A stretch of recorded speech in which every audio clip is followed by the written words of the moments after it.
Aleluias. Quem trouxe a sua Bíblia, diga eu. Irmãos, vamos abrir as nossas Bíblias no livro do profeta Isaías. Os irmãos que puder, que tiver condição, que não te atrapalhar, não, que a igreja doutrinada, igreja que tem um pastor sábio, não precisa nem te falar. Olha como é que todo mundo vai levantando. Isso que é Deus, meus irmãos. Isso que é Deus. Irmãos, tem pregador que arruma uma gritalhada aqui na frente, todo mundo começa a pular. E você perguntar a ele no final do culto: o que aconteceu, o que ele falou, ninguém sabe nada. Ninguém sabe o que foi pregado. Sabe por quê? Porque tem pessoas que vão muito pela emoção. Mas quem tem sabedoria, ele ouve a pregação do pastor, ele ouve a pregação, e se tiver errado, ele não deixa para depois não, viu? Ele chama aqui no pé, fala: irmão, você falou algo que está dando contradição com a Bíblia, como é que fica isso? Nós temos o direito de reivindicar a verdade, porque se nós conhecemos a verdade e omite ela, a maldição também não vai afastar do nosso espaço. Olha lá o Eli, ele sabia que os filhos dele estavam na mentira, fazendo o que era errado, mas o que ele fazia? E o que aconteceu? O profeta falou: você está omitindo, né, o erro dos seus filhos, né? Então faz o seguinte, ó, de você para lá, ninguém vai descer a sepultura de cabelo branco. Vai morrer todo mundo, ninguém vai ficar vivo. A maldição está sendo implantada por causa da omissão da verdade. Mas quem conhece a verdade não vai morrer, porque ele tem a verdade que gera vida, que gera libertação, que gera um milagre. Aleluia, Jesus. Isaías 57, 37, meus irmãos, me perdoem. 37, Isaías 37, versículo 1. Isaías 37, versículo 1. Quem achou, diga glória a Deus. Graças a Deus. Estou sentindo a presença de Deus aqui, meus irmãos. O dono do milagre está na casa, viu? Ele está aqui, viu? Se você tem comunhão com Ele, pode começar a sentir a presença dEle, porque Ele não mandou anjo não, Ele mesmo veio. Isaías 37, verso 1. Diz assim a palavra do Senhor. Quem achou, diga glória a Deus. Diz assim a palavra de Deus: e isto aconteceu, que quando o rei Ezequias ouviu isso, ele rasgou as suas vestes, cobriu-se com vestimenta de pano de saco, e foi para o interior da casa do Senhor. Amém? Nós vamos repetir para ficar mais compreensível pela sua pessoa. E isto aconteceu quando o rei Ezequias ouviu isto, ele rasgou as suas vestes, ele se cobriu com vestimenta de pano de saco e foi para o interior da casa do Senhor.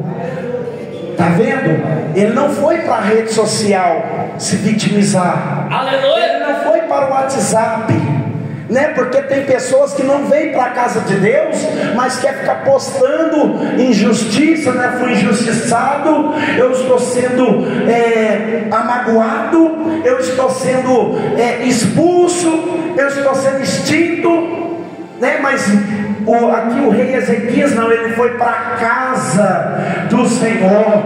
Eles afrontaram ele, mas ele não foi reclamar na rede social, ele foi para a casa do Senhor. Você vem para a casa do Senhor. Então levante agora a sua Bíblia, o seu exemplar na sua mão, e diga: Senhor meu Deus, toda carta de afronta eu coloco hoje diante do teu altar, porque o meu inimigo, o meu afrontador, tem que conhecer aquele que me guarda, porque aquele que me guarda não dorme e nem cochila, mas ele está atento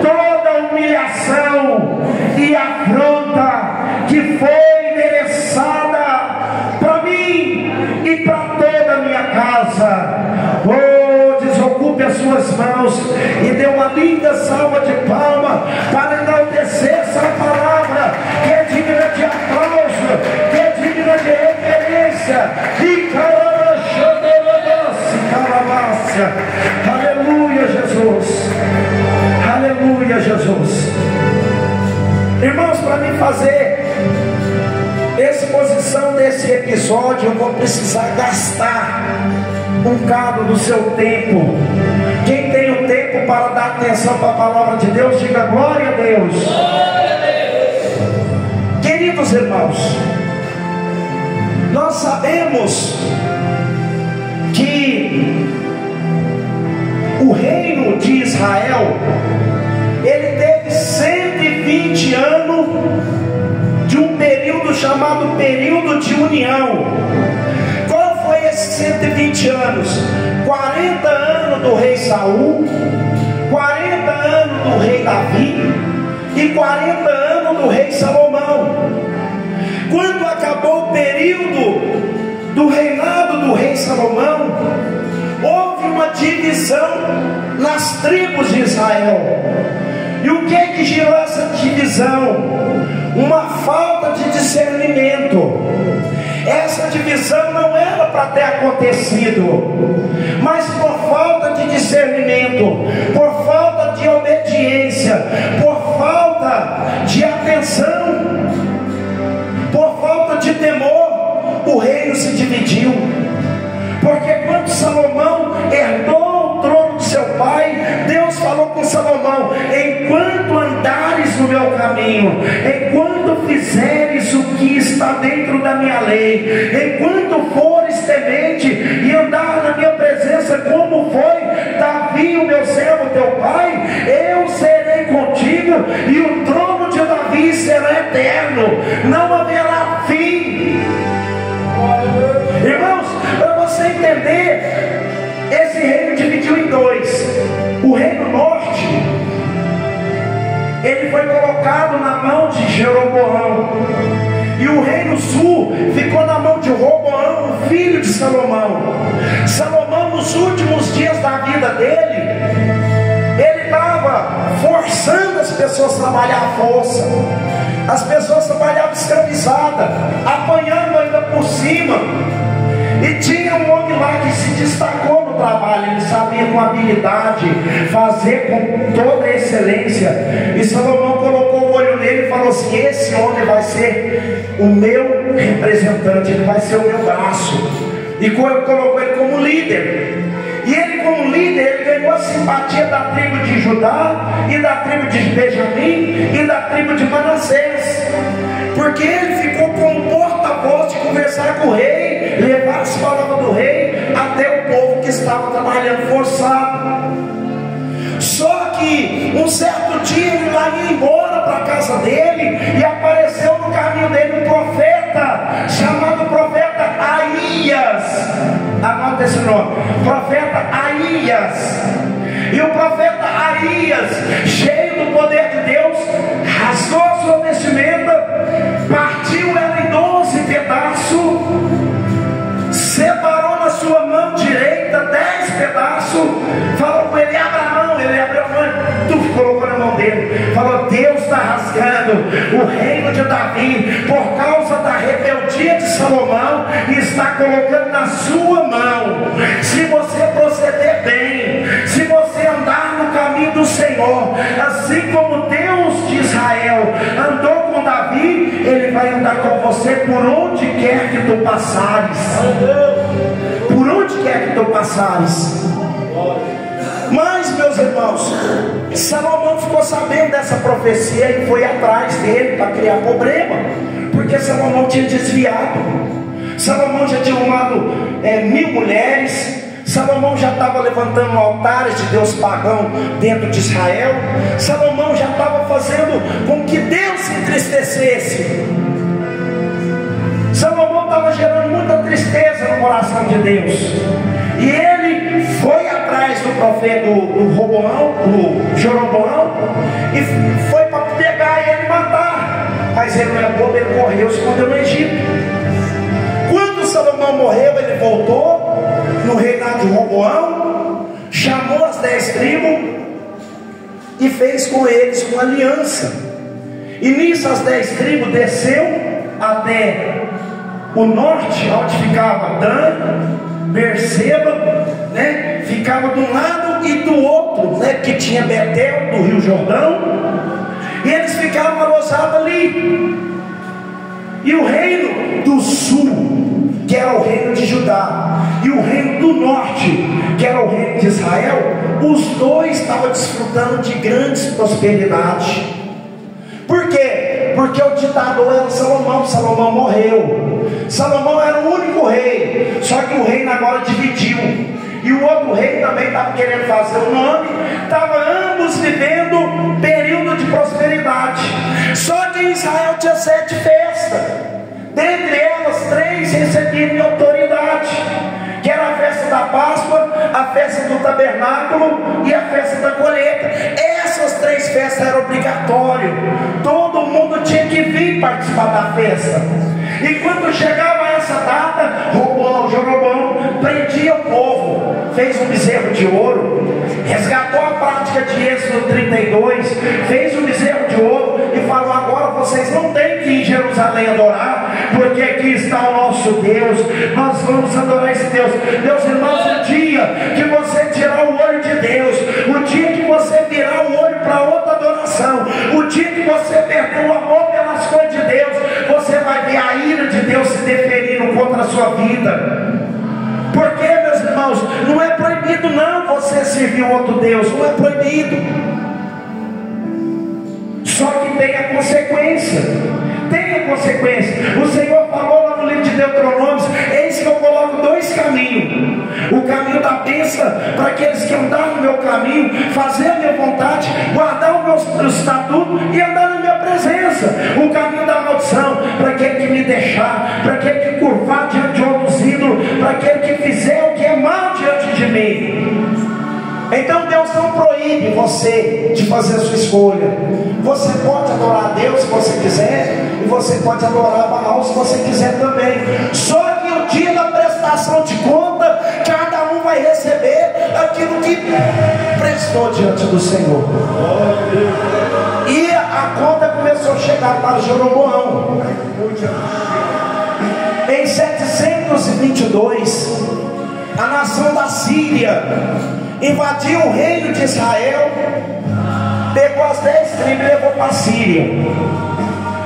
Trouxe lá uns 3.000 homens da Síria e jogou lá em Dan, em Betel, em Berseba, e eles se tornaram samaritanos e ficaram ali naquela localidade. O reino de Israel então sumiu, levou o reino de Israel.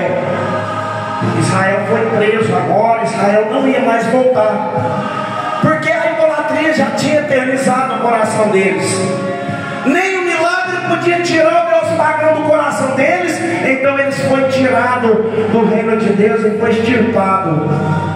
Agora o rei da Síria, que era um rei muito mau, Senaqueribe, aonde eles passavam, eles colocavam terror, porque ele pegava a pessoa assim, ó, ele abria a pessoa assim, tirava a pele da pessoa em vida e jogava sal, e ficava todo mundo rindo, bebendo pinga misturado com sangue e pólvora, rindo da pessoa ali, pulando de dor, pulando de dor. Depois, quando a pessoa morria, eles iam lá e empalhavam a pessoa, socavam uma estaca na cavidade anal e penduravam assim, ó, de frente à cidade da Síria, de sorte que quem passava lá contemplava a pele de pessoa no muro, contemplava pessoas mortas, empalhadas nas estacas, olhava lá para dentro e via cabeça de pessoas. A Síria botava um terror, meus irmãos. Aonde a Síria passava, se a Síria ameaçasse o país, as pessoas ficavam com depressão, as pessoas morriam, tiravam suas próprias vidas.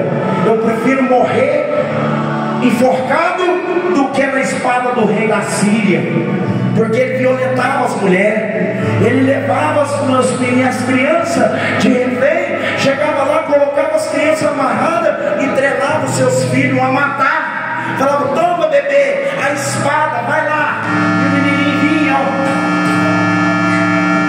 a criança ia ter ferido, golpe de espada. A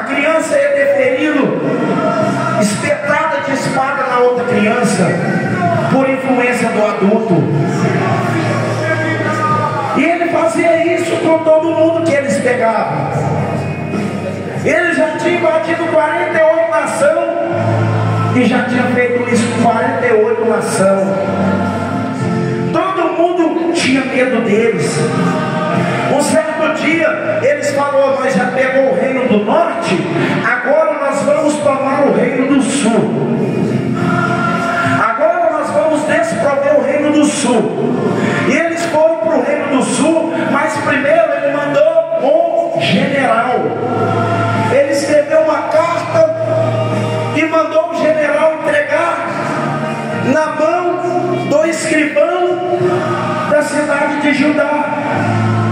E a Bíblia diz que Rabi Zaqueu, ele chegou para entregar a carta e começou a falar, só que tinha um povo em cima do muro ouvindo, e ele começou a falar de uma forma hebraica para eles não entenderem.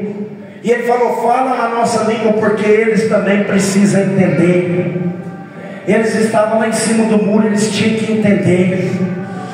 E entregou a carta na mão do escrivão do rei, e o escrivão do rei foi lá e entregou a carta na mão do rei Ezequias, né? E na carta tinha lá falando que ia fazer eles beber até urina, que ia fazer eles comer fezes.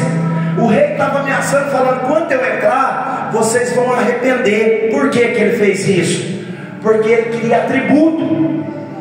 O rei Ezequias já tinha arrancado até os ouros da porta, já tinha pagado o atributo para ficar livre da afronta.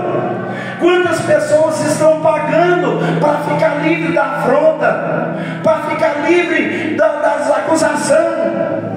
Quantas pessoas têm sido extorquidas, né? Você nem tem que pagar, você não deve nada, mas já que vai me gerar problema, eu prefiro viver seu problema e pagar do que ter o problema em andamento. Ei, Satanás, ele não vai tirar o pé. Enquanto tiver rendimento, ele não tira o pé. Tem pessoas que falam: vou deixar ele beber dentro de casa, tadinho, porque na rua corre risco dele morrer na mão dos outros. Pode beber aqui, filho, senta aqui e traz os seus amiguinhos. Ei, quando você estiver pagando para viver livre da afronta, o diabo vai nadar de braçada e ele não vai sair, porque ele encontrou um coração confiante. Quantas pessoas falam: filho, pode fumar o seu crack aqui, pega um cachimbinho, eu arrumo uns negócios para você, um isqueirinho, assimzinho para você fazer aqui, não vai para a rua não, filho, você vai matar você lá, fuma aqui dentro de casa. E a pessoa fica sufocada com aquela fumaça e vivendo uma vida de escravo, porque aquela fumaça não apaga, e você passa mal e não pode abandonar o filho, porque senão os outros matam na rua. Ei, chegou a hora de você levantar seus braços e falar: olha, Satanás, as suas armas você está usando, mas contra mim as suas armas não vai mais funcionar, porque hoje eu assumo o compromisso de abandonar aquilo que me oprime. Aleluia, Jesus. E aí o rei mandou chamar Isaías.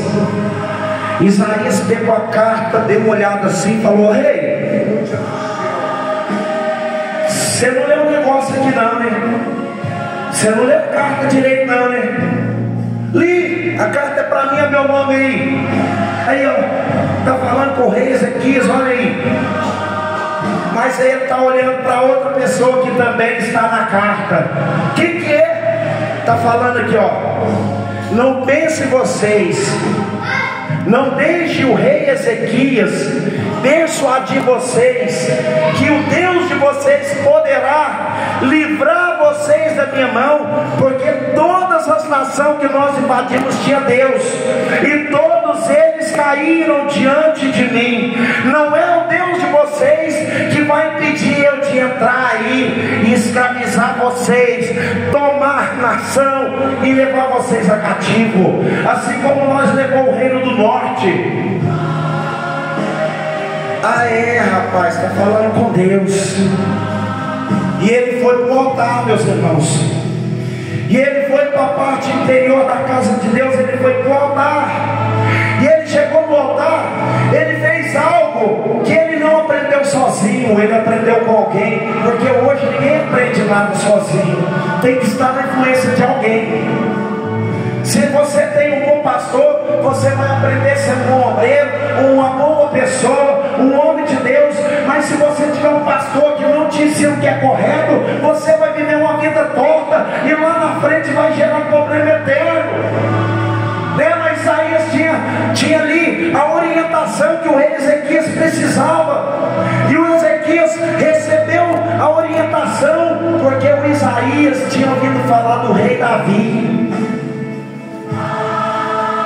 porque o rei Davi também passou por isso. O rei Davi tinha um filho chamado Absalão. Na casa de Davi tinha uma menina chamada Tamar.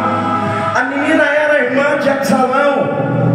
Um certo dia, Aminon adoeceu, uma doença patônica. Chamou a menina na casa dele, pediu o rei Davi para mandar a menina lá. E a menina foi lá fazer um guisado. Ele agarrou ela, violentou, e o rei não esboçou nenhuma reação. E ninguém ficou sabendo. Mas aí Absalão falou: eu vou matar ele, porque ele fez o mal para minha irmã. Armou uma festa de tosquia, mandou os criados dele matar Aminon. E quando Davi ficou sabendo, Davi ficou revoltado, expulsou Absalão de casa. E Absalão ficou 2 anos fora de casa. Quando Absalão voltou, o Davi, o Aitofel, deu uma palavra para Davi. Davi aceitou o filho de volta, mas ele falou: na minha casa ele não entra, no meu quintal ele não pisa, na minha mesa ele não come. E aquilo, meus irmãos, foi gerando no coração de Absalão uma dor, uma revolta. Absalão queria só o abraço do pai, Absalão queria só a proteção, Absalão queria só o perdão, porque quem não erra nessa vida. Mas Davi não perdoou. Aí ele ficava na porta do templo, na porta de Jerusalém, falando: ah, se eu fosse rei, eu ia cuidar da sua causa, eu ia cuidar da sua casa, eu ia prover alimento para a sua família. E ele foi criativizando confiança no coração das pessoas, meus irmãos. E quando o Davi não esperava, ele falou assim: pai, eu tenho que ir lá em Hebron fazer uma oferta de um voto que eu fiz lá. E ele foi lá em Hebron, reuniu um exército e voltou fortemente armado para pegar o pai. Por causa de quê? Por causa do trono. Porque o coração dele queria ser rei. Ele falou: eu vou tomar o lugar do meu pai, porque eu quero ser rei daquele lugar. Meu pai não merece aquele reino. E na hora que ele volta, o mensageiro chegou para Davi e falou: corre, porque Absalão veio com um exército para te matar. E na hora que Absalão veio entrando, Davi saiu para o fundo. E antes dele sair para o fundo, o mensageiro falou assim: tira sua coroa, põe no altar. Tira a sua vestimenta, põe no trono. Tira, põe no trono. E agora, e vem um exército fortemente armado para te matar. O que é que eu faço? Veste pano de saco. E ele vestiu pano de saco. E agora, quem poderá me ajudar? Eu não tenho ninguém. Ele olhou assim para quem estava com ele. Quem tinha 600 homens de guerra, só sobrou 37. E ele falou assim: e agora? Ele falou assim: agora você corre. E o Davi saiu correndo, entrou no vale de Sidrom, chorando, meus irmãos, de cabeça baixa. Como dói a traição, ainda mais quando é filho, quando é membro da família. Não se surpreenda, porque vai haver também nos seus caminhos muitas pessoas com esse comportamento. Vai haver, porque infelizmente nós estamos na terra, e terra não é lugar de perfeição, terra é lugar de batalha, terra é lugar de revestir, para não tombar diante das decepções. E ele lá vai de cabeça baixa, chorando, vestido de pano de saco, descalço, no vale de Sidrom. E ele vê quando Absalão invade o castelo dele e começa a fazer festa, pega as mulheres dele e começa a bombardear na varanda, porque foi uma profecia que Natan falou com ele: você pegou a mulher de Urias na escondida. Deus vai permitir que a sua seja pega à luz do dia, para todo mundo ver, e tinha que cumprir, porque a palavra de Deus não volta vazia. E ele olhando assim, as mulheres gritando, e ele lá dentro do vale de Sidrom, passando pela humilhação. Ele falou: eu não vou deixar esse momento passar despercebido, eu vou escrever uma carta. Ei, quem veste o pano de saco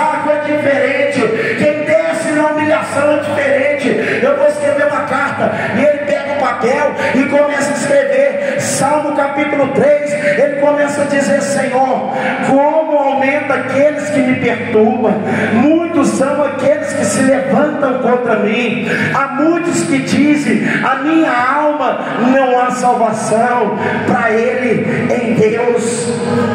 Não há salvação, ele é um maldito. Olha o que ele fez com o filho dele. Esses muitos que ele estava falando, sabe quem que era? É quem participava do churrasco, era quem sentava na mesa dele, era quem ombreava com ele nas guerras, era quem estava com ele quando ele invadiu a cidade de Jebus e colocou a cidade do grande rei. Todo mundo entrou, porque a ousadia do rei levou eles a uma grande conquista. Agora todo mundo do lado de Abisalão, só tinha 37 do lado dele. E ele começa, meus irmãos, a escrever essa carta. E ele começa dizendo: clamei ao Senhor com a minha voz, e ele ouviu do santo monte, e eu deleitei.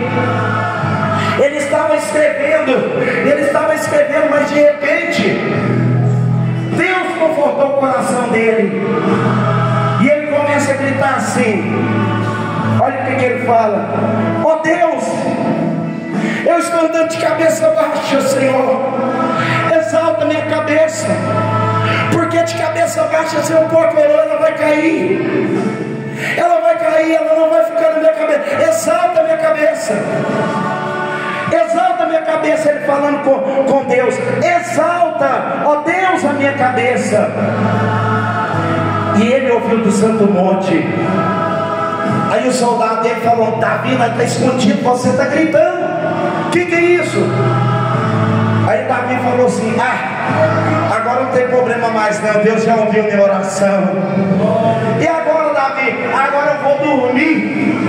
Aí ele vira e fala assim: olha o que ele fala: eu deitei e dormi e acordei, porque o Senhor sustentou-me. Não terei medo de 10 milhares de pessoas que perturbam contra mim ao meu redor. Levanta, ó Senhor, e salva, ó Deus meu, porque atingiste todos os meus inimigos sobre o osso mala. Quebra os dentes, quebra os dentes. O que Davi estava falando? Está todo mundo rindo da minha desgraça, mas Deus vai acertar ele no queixo, porque no queixo é o local onde vai a nocaute. Acertou no queixo é lona, ele vai nocautear os meus inimigos e ainda mais, vai quebrar os dentes. Por quê? Porque aquele que ri de mim não vai ser doido de ribanguelo. Quem tem coragem de abrir um sorriso vazio para zombar de alguém, ficar rindo sem dente? Deus, o Senhor vai eliminar os dentes deles, porque a eliminação dos dentes vai finalizar o riso. E o que Davi fez? Davi foi para Manaim, que era o lugar do descanso. E o rei Ezequias fez a mesma coisa. Ele vestiu de pano de saco e mandou mensagem para Deus. Na hora que Deus ouviu a mensagem de Davi, Deus se levantou e falou com Davi: Davi, pega o seu escudo, faça aí agora a estrela de Davi. Foi aí que nasceu a estrela de Davi. Faz a estrela de Davi o hexagrama, porque é um triângulo virado para baixo e um triângulo virado para cima naquele hexagrama. O triângulo virado para baixo é um Deus grande respondendo a oração dos pequenos humildes que busca. Agora o triângulo virado para cima é um Deus de cima ouvindo a necessidade de todos que estão aqui embaixo. E ele fez aquele escudo, meus irmãos, e aonde ele passava, o inimigo via aquela estrela e brilhava assim no olho do inimigo. O inimigo corria, porque sabia que aquilo ali era coisa de Deus. Assim também foi o rei Ezequias. A mensagem chegou em Deus. Sabe o que Deus fez? Deus se colocou de pé. E na hora que Deus se coloca de pé, meus irmãos, não existe ferramenta que não seja posta por invalidez. Ele se colocou de pé e ele enviou um anjo. Meus irmãos, em cada um de vocês tem um anjo. A Bíblia diz que o anjo do Senhor dá ordem para guardar. E o anjo desceu na arraial dos assírios e matou 185 mil assírios. Todas as espadas dos assírios foram invalidadas e a vitória foi do povo de Deus.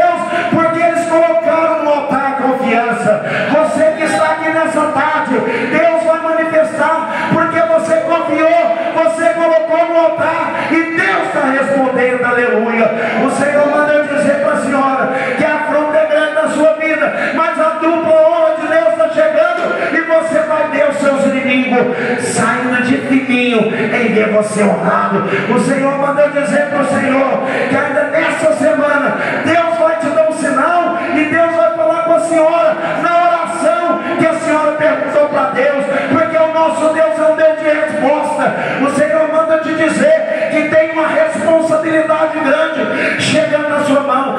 Não abandone o cargo, porque é Deus que está mandando. O Senhor manda dizer para a Janaína: a resposta de Deus está para chegar, mas nunca tire o seu coração do altar. O Senhor mandou dizer para aquela moça de cor de rosa lá, ó: na sua casa ninguém morre.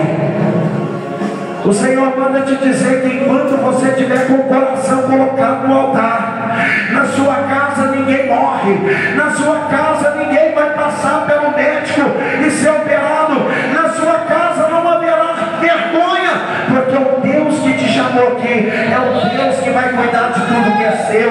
O Senhor mandou dizer para a senhora que Ele coloca a mão dentro da senhora e tira todo o corpo estranho e renova a sua saúde aqui nessa tarde, e o nome do Senhor será glorificado na sua vida. Ei, dá glória a Deus, porque a presença de Deus está aqui, aleluia. O Senhor mandou dizer com o pastor Gilson que ainda nessa semana Deus vai enviar uma providência na sua casa. Eu não sei qual é a sua petição, mas o Senhor manda te dizer: descanse o seu coração, porque o seu clamor chegou até a minha presença.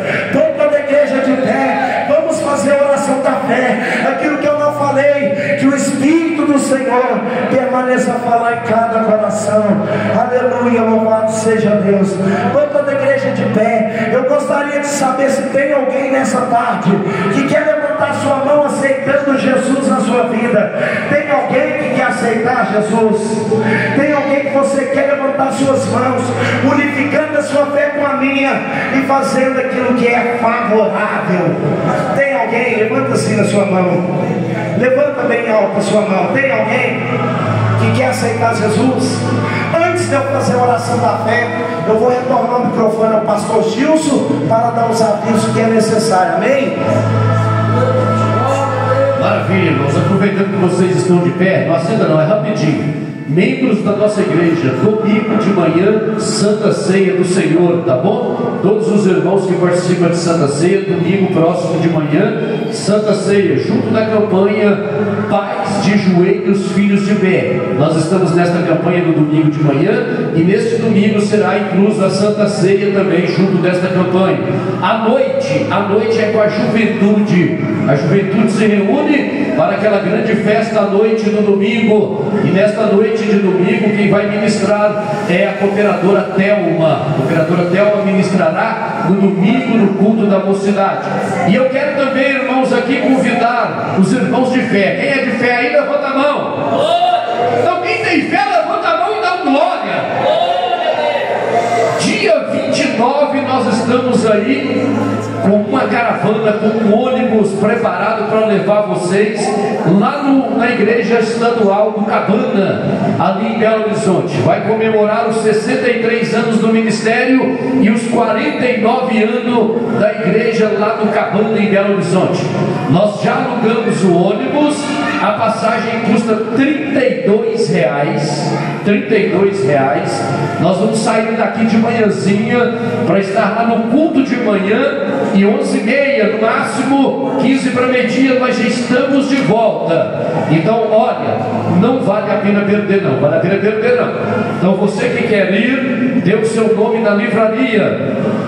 O número do seu CPF é pedido da empresa de ônibus, o nome completo e o número do CPF, para nós estarmos juntos ali. Talvez você vai: pastor, não dá para mim, domingo de manhã, está muito frio, não consigo ir. Tem muitas irmãs que já estão aí de idade, mas você pode ajudar a levar alguém.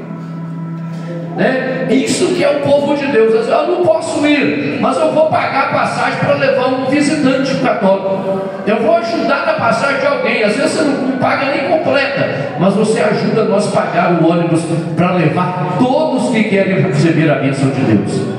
vai estar presente o diretor da nossa igreja, o diretor pastor Milton de Almeida. Ele é responsável, é diretor e responsável pelo estado de Minas.